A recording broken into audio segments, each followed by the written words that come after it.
자, 계속해서 이제 적과입니다. 17번. 적과, 골라내기, 속가내기, 뭐, 이 내용이거든요. 속가낸다. 예.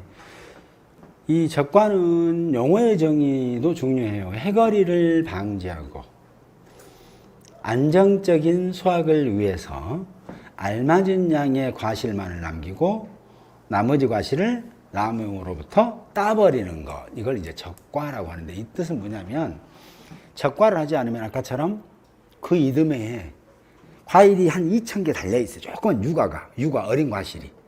2,000개 달려있는데, 이 중에서 200개만 놔두고 나머지를 따버려야 200개가 크게 될 거 아니에요.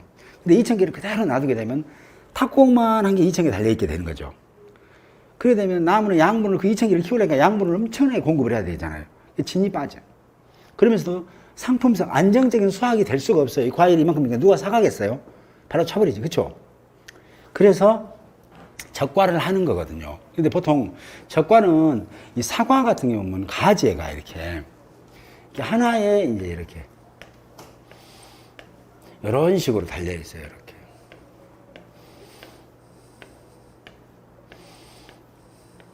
이렇게. 그러면 얘 이름이 뭐냐면 과총이라고 불러요. 과총. 시험에는 안 나와요. 그냥 과총이다. 근데 여기에가 꽃이 피고 과일이 이제 조그만 어린 유가가 이렇게 다 이제 달려 있는 거예요. 이게 다 달려 있는 거. 그럼 이제 과총은 3개죠. 과총은 하나, 둘, 3개잖아요. 이렇게 뭉쳐 있는 것들. 근데 여기서 이렇게 한 5-6개씩이 어린 과실이 나와요. 근데 이걸 그대로 다 키우게 되면 한 2,000개 돼버린다고요. 많아져. 그래서 계약자는 이제 첫 번째 나온 거 보통 두 번째, 얘가 첫 번째로 나와요. 이걸 우리는 장남이라고 그래요. 적자, 장남, 사람은 아들. 그 다음에 이제 두 번째, 세 번째, 네 번째, 다섯 번째 이런 식으로 이게 이제 그 꽃이 피어 올라오거든요. 그때 가장 먼저 올라온 놈이 가장 건강하다라고 하는 거예요. 그래서 네가 이 남의 대를 이어라. 적자가 되어라. 뭐 이렇게 되는 거죠. 그래서 얘만 놔두고 나머지를 싹 잘라버려. 이게 적과예요. 근데 이 적과를 하지 않으면 이 과일이 무수히 많겠죠. 무수히 많으면 양분을 싹 공급하다 보니까 내년에 그 이듬해에는 과일이 안 열립니다. 그걸 해거리라고 그래요. 그래서 적과를 하는 이유는 뭐예요? 해거리를 방지하는 거예요. 해거리를 방지하게 되면 적과를 함으로 인해서 계속 과일이 열릴 수 있겠죠. 그러면은 해거리가 방지가 돼요. 해거리가 안 되면 과일이 계속 열리고 또 적과를 해버리니까 과일이 이만큼씩 해서 안정적인 수확을 계약자 입장에서는 할 수 있겠잖아요. 그래서 농가 경영의 안정화를 찾을 수가 있겠다는 뜻이겠죠. 이거 이제 팔아야 이제 먹고 살 거니까. 근데 이 적과를 하지 않게 되면 이 세 가지 다 발생해요. 해거리가 발생돼요. 해거리가 발생되면 과일이 안 열리니까. 과일이 안 열리니까 농가는 어렵게 되겠죠. 과일을 못 팔리니까. 이렇게 되는 겁니다. 그래서 적과를 하는 이유는 해거리를 방지하고 안정적인 수확을 위해서 알맞은 양의 과실만을 남기고 나머지 과실을 모두 잘라버리는 거. 요걸 적과라고 한다. 적과 이유는 뭐다? 해거리를 방지하고. 그래야 내년에도 과일이 열릴 거니까. 방지하고.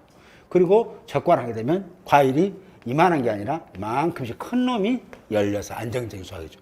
그래서 요걸 팔게 되면 농민은 먹고 살게 되는 거다라는 거예요. 그래서 적과가 그만큼 중요하다. 그래서 적과 가위도 있어요. 높은 데는 기대라고 이렇게 탁 끼고 탁탁 자르면 툭툭 잘라져요. 적과 가위 이렇게. 자, 그래서 적과다. 그리고 밑에 있는 열과입니다. 열과라는 것은 뭐냐면 갈라지는 거예요. 갈라지는 거. 여러분들 혹시 뭐 젊으셨을 때 남성분 학창 시절 때는 그래도 눈이 그래도 멍들어서 좀 다니신 분도 계시고 그러죠. 쳐 맞아보면 눈이 주먹으로 쳐 맞아보셨나요? 이렇게 안 맞아보셨죠? 맞으면 여기가 어떻게 돼요? 멍들잖아요. 그렇죠? 피가 막 핏대가 사고 막 찢어지고 그러죠. 이걸 뭐라고 불러요? 이런 상처를 뭐라고? 예? 열상 아니라 지금 이제 열상 좀 이따 나와요. 이제. 타박상이래요. 타박상. 타박상. 처맞아고 타박상. 그죠? 두 번째는 막 달려. 어렸을 때 막 달리죠. 그러다 쑥 넘어졌어. 손이 싹 쓸렸어. 그렇지. 찰과상이라고 그러잖아요. 찰과상. 그리고 살이 베이면서 이게 쭉 벌어지는 거 있죠. 이게 열상이라고 해요. 그래서 갈라지는 거. 그래서 과일이 갈라지는 걸 열과라고 합니다. 그럼 과일이 갈라지는 것은 어떤 과일들이 갈라지는 과일 혹시 보셨나요? 과일 갈라지는 거. 그렇죠. 시장 가시면 보잖아요. 할머니들이 갖고 온 과일들이죠. 예, 보통 토마토. 토마토는 또 한간에는 과일이네 채소네 했었고 또 쌈 하니까 뭘 하고 닦고 싶어 말 못하겠어요. 어쨌든 그렇죠. 이렇게라도 기억해 주세요. 무화과 갈라진다. 그건 원래 갈라지는 거예요. 예, 갈라져야 돼요, 무화과. 예. 그래서 꽃이 쫙 피어야 돼요, 안에가. 지금 대표적인 열과, 지금 한참 열과가 진행 중이고 복잡한 게 뭐냐면 포도입니다. 포도 혹시 사보시면 열과 혹시 사셨나요? 박스 딱 사면 어느 날 나도 모르게 베란다에 갖다 놨는데 열어보면 초파리들이 막 펴있죠. 갈라져가지고 초파리가 생겨요. 그래서 포도. 또 두 번째 어떤 거 있냐면 복숭아. 복숭아도 갈라집니다. 과일이 갈라져. 사과도 갈라져요. 이제 여러분들 자신 땀이 다 보실 거예요. 왜냐하면 그런 것들은 상품성이기 때문에 시장에 안 나올 뿐이죠. 가공용으로 쓰거나 할 거니까. 그래서 이런 것들을 뭐라고 한다? 열과라고 하는데 열과는 어떻게 해서 발생되느냐는 얘기죠.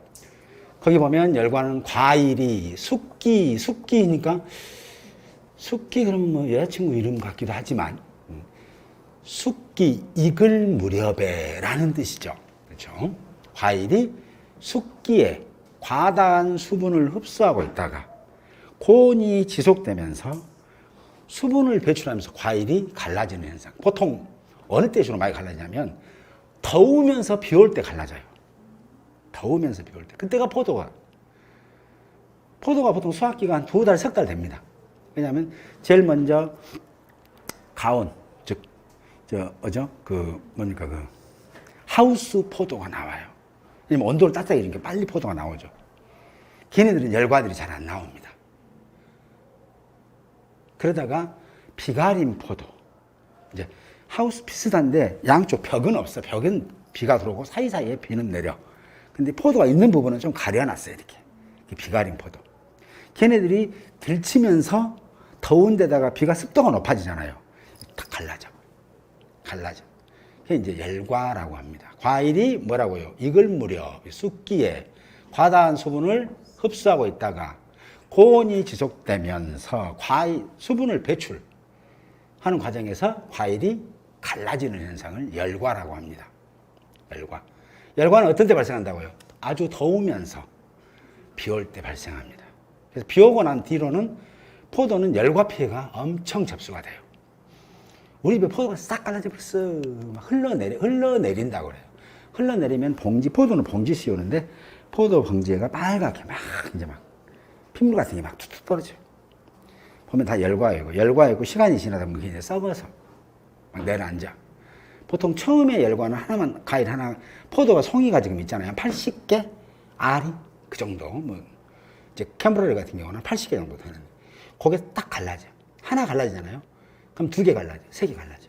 그럼 그 한 나무에서 그 하나가 갈라지잖아요. 그 나무에 같이 있는 과일들이 또 갈라져요. 이상해, 이게. 그러니까 기약자들은 똑똑하신 분은 하나 갈라지면 그는 빨리 따내버려. 전파되지 못하게 하려고. 이 나무가 다 갈라졌다 그럼 다 떼버려, 빨리.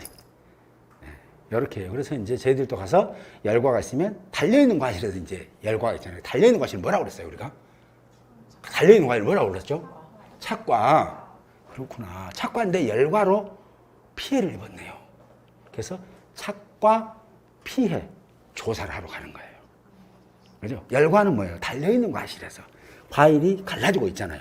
어떤 걸로? 자연재, 폭염이라든가 호우, 비로 인해서 과일이 갈라졌다는 거죠. 그 보상하는 손으로 좀 갈라진 거예요, 지금. 근데 그 갈라진 과일이 어디에 붙어 있다고요? 떨어졌다고요? 달려 있다고요? 달려 있다고. 착과로 인해서 열과는 뭐예요? 피해가 발생한 거죠. 그래서 피해 조사를 하는 거예요. 착과피해 조사. 됐죠?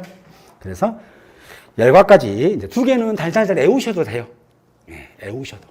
이제 그 여러분이 애우기 싫어도 올 11월 달이나 내년 한 1, 2월 되면 자동으로 애워집니다. 제가 많이 해드릴 거예요.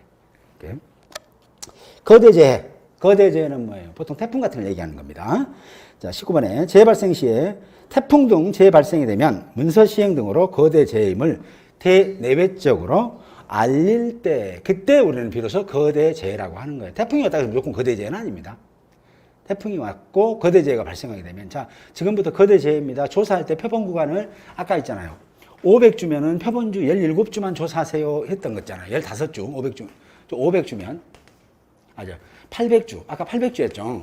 800주면 표본주는 15주죠. 15주를 조사해. 근데 거대지에다 보면 온통 이제 모든 가손이 피해를 입었을 거 아니에요.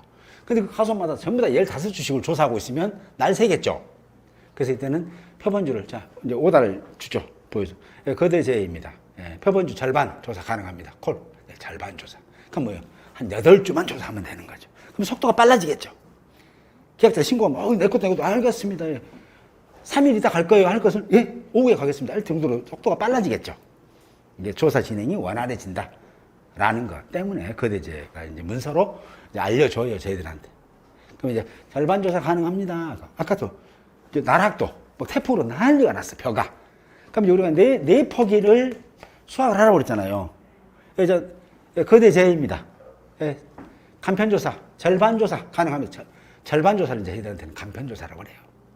일반 조사는 네 포기를 다 베는데, 간편조사입니다. 두 포기만 베요, 이제. 두 포기만. 그럼 표본구에 세구 아니면 두 포기만 뵙니다. 그럼 이제 길이도 두 포기의 길이만 조사하면 되겠죠. 또 한다고, 아니, 여긴 두 포기고 네 포기로 길이는 조사했을 것인데, 이런 분은 정신 나간 사람이에요. 그죠? 그죠? 두 포기 있으니까 두 포기의 길이만 조사하면 됐잖아요. 그죠? 이렇게 거대재해라는 게 그런 뜻을 얘기하는 거예요. 조사 방법을 조금 변형시켜 주는 거예요. 그래서 이 원활하게 빨리빨리 조사의 속도를 높여서 계약자의 피해를 최소화시키는 거예요. 왜냐하면 과일이 익을 때, 지금 홍로가 떨어졌어. 떨어졌을 때 오늘 오후에 조사한 것과 내일 3일 있다 조사한 것과는 달라져요, 맛이. 오늘 막 떨어졌을 때는 풀숲에 탁 떨어졌으면, 오늘 오후에 조사했으면 아무런 피해가 없겠죠. 그죠? 안 깨졌으니까. 바람 불어서 떨어졌을 뿐이지 안 깨졌으니까. 근데 3일 있다 가면 그건 뭐예요? 썩어 있잖아요. 썩어 있죠. 그건 뭐예요? 피해가 보험회사는 보험금이 늘어나겠죠. 왜냐하면 원래는 즉시 갔으면 보험금이, 피해가 없으니까 보험금이 안 나갈 건데 3일 있다 가다 보니까 보험금이 나가게 되는 형편이 되겠죠. 그래서 거대재해를 통해서 조사 방법을 획기적으로 바꿔주는 거예요. 그래서 빨리빨리 진행을 해달라. 결국은 농민들도 유리하고 보험자도 유리한 방법을 택하게 된 거예요. 이 거대재해 문서 시행으로 그런 식으로 한다라고 보시면 되겠습니다. 자, 손해평가 업무 절차입니다. 자, 아까 손해평가 정의가 뭐라고 그랬어요? 피해 사실을 확인하고, 그랬죠. 그 다음에 또 뭐라고 앞에 다시 보험 대상 농작물에 보상하는 재해가 발생할 때는 그 피해 사실을 확인하고 평가하는 일련의 과정들을 손해평가라고 하죠. 그럼 이러한 보험 대상 농작물에 보상하는 재해가 발생해서 그 피해 사실을 확인하고 평가할 때, 평가할 때가 이쪽에 있는 4번입니다. 손해평가. 어떻게 할 거냐, 이 평가. 그러면 제일 먼저 사고 접수가 돼요. 저희 사고가 났어요. 우리 사고 평가해 주세요라고 하는 거예요. 이게 사과가 손해서 이번에 지금 찬투가 와가지고 바람이 불어서 과일이 떨어졌다. 그럼 손해평가 해야 되잖아요. 왜냐면 떨어졌어요. 알았습니다. 보험금 드릴게요. 얼마 주려고 그냥 드릴게요. 할 수는 없는 거잖아요. 몇 개가 떨어졌는지, 또 떨어진 것 중에서 이 상태는 어쩐지, 다 떨어진 게 다 아무 이상 없는 건지, 떨어진 것 중에서 하나도 못 먹을, 즉 이건 먹을 수도 없고 가공용으로도 만들 수도 없는 아주 복잡하게 피해 입은 것들이 몇 개나 되고, 이것은 가공용으로 쓸 수는 있는 정도인지, 아니면 조금 상처가 있는데 말든지 대해서 현미경으로 들여다보면 그냥 알 수 있는 것들, 이것은 시장에 내다보면 절반 정도 가격 받을 수 있는 것들, 이런 것들을 이제 구분해야 되겠죠. 상태를 구분하는 거. 이게 이제 손해평가입니다. 자, 그러면 손해평가는 제일 먼저 농민이, 우리 집에 과일 떨어졌어요. 라고 신고할 거 아니에요. 이번 태풍으로 과일 떨어졌어요. 신고하게 되면 이때는 농민은 어떻게 한다고요? 3번 봐보세요. 손해평가반을 구성을 합니다. 그래서 손해평가 계획도 수립해요. 그래서 농협의 담당자 등은 사고가 접수된 계약에 대하여 중요한 거 품목, 밑줄, 생육 시기, 어떤 게 지금 피해를 입었냐는 거죠. 사과가 피해를 입었냐, 벼가 피해를 입었냐, 콩이 피해를 입었냐, 아니면 양파가 피해를 입었냐. 품목이죠, 품목. 그 다음에 생육 시기. 자, 과일이 아주 어릴 때 지금 피해가 지금 신고가 되는 거냐, 아니면 지금 수확기 때, 수확하려고 이거 클 때 됐냐, 아니면은 막 지금 배 같은 경우는 봉지를 쌓아놓은 상태에서 피해를 입었냐. 봉지를 쌓아놓은, 봉지는 크지만 안에는 배가 입안에 조그매요. 조그맣니다. 이때 피해를 입었냐, 뭐 이런 거잖아요. 그래서 생육 시기, 수확할 때냐, 아니면 수확 전이냐, 아까처럼 이 적과면 적과하기 전이냐, 이런 것들 있죠.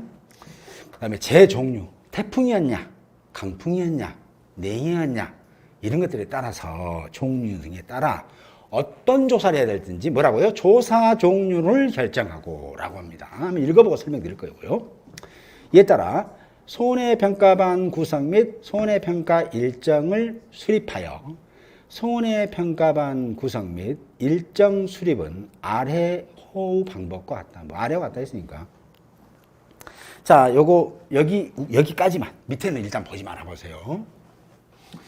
자, 조사 종류를 결정한다고 했어요. 자, 보상은, 자, 우리 집에 신고가 들어왔으면 제일 먼저 어떤 걸로 뭘 조사해야 될 건지 정의해야 될 거 아니에요.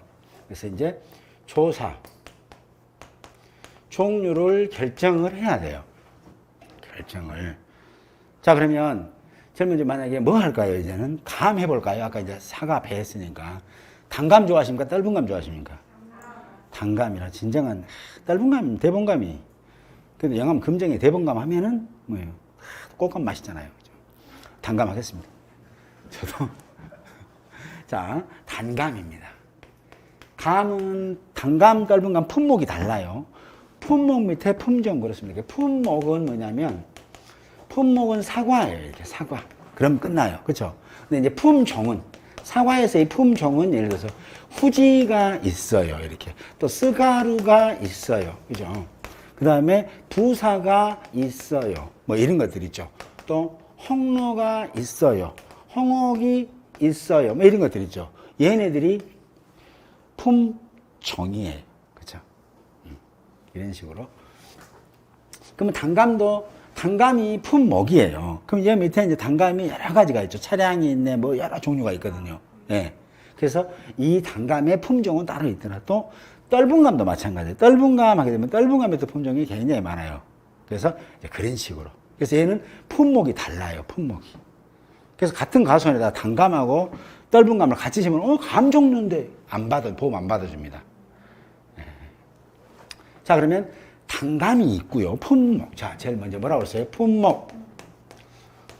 그 다음에 뭐라고 그랬습니까? 생육 시기. 자, 이때가 지금 상태가 어느 때냐? 생육 시기.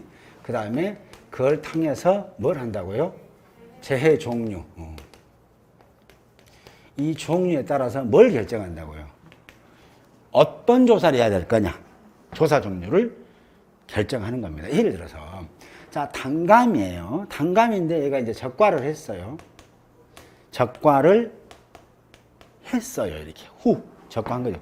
적과를 안 했으면 뭐라고 불러요? 적과 전이라고 부릅니다. 이제 이럴 때 이러면 적과 아직 안 했죠. 이걸 적과 전이라고 불러요. 적과하기 전이다. 이렇게 보시면 되겠죠. 근데 이런 경우 있죠. 이거 하나만 놔뒀어. 이걸 뭐예요? 적과를 했구나 라는 거잖아요. 적과를 했구나 라는 거죠. 그래서 근데 지금 상태는 이 집은 뭐예요? 적과 후니까 이 상태다 라는 거죠. 이 상태. 결국 뭐예요? 이거 이제부터는 얘 하나만 키우겠다는 거잖아요. 얘가 떨어지면 과일 하나 떨어진 거죠. 이때 얘가 떨어져봤자 과일 하나 떨어진 게 아니에요. 왜? 얘 떨어져봤자 얘 키우면 될 거니까. 얘 떨어지면 얘 키우면 될 거니까.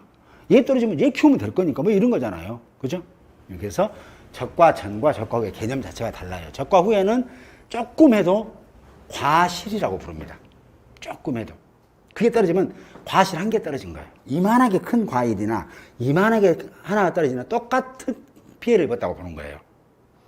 적과 후에는. 그렇죠? 적과 후부터 수확기까지는 이만했던 게 쭉 커서 이제 이만큼 커질 거잖아요. 수학기 때 이만큼 한 거 하나 떨어진 거나 적과 후에 막 봉지 싸거나 조그만 거 이거 하나 떨어진 거나 똑같은 피해라고요.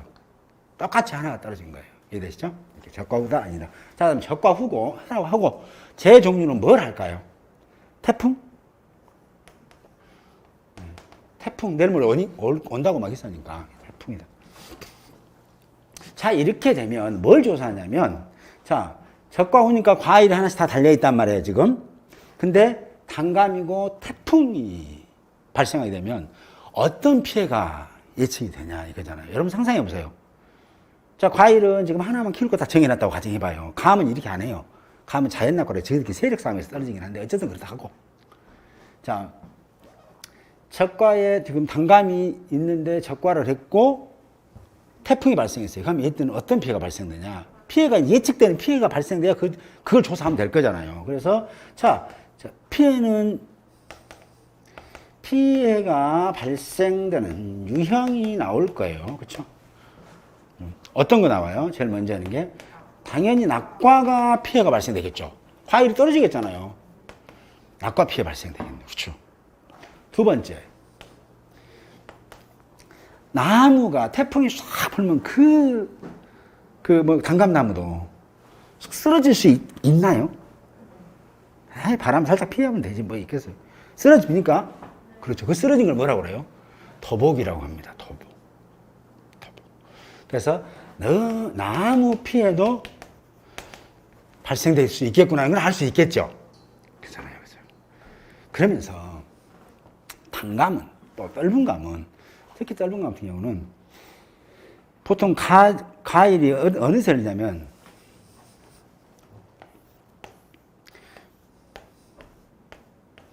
얘를 주간이라고 불러요. 기둥, 주간. 그다음에 얘를 뭐라고 하냐면 주지라고 부릅니다. 주가지. 그리고 여기에가 이제 가지가 나옵니다. 또 여기에서 또 가지가 나오는 게 얘가 뭐냐면 1년생 올해 나온 가지를 신초라고 불러요. 신초. 그래서 얘 이름이 몇 가지가 있는데 신초라고도 부르고요. 이 감은 이 신초에서 과일이 열려요. 감이. 그래서 감이 열린다 그래서 과일이 맺힌다 해서 결과지라고도 불러요. 그리고 얘는 올해 처음 나왔으니까 나이가 몇 살 먹었어요?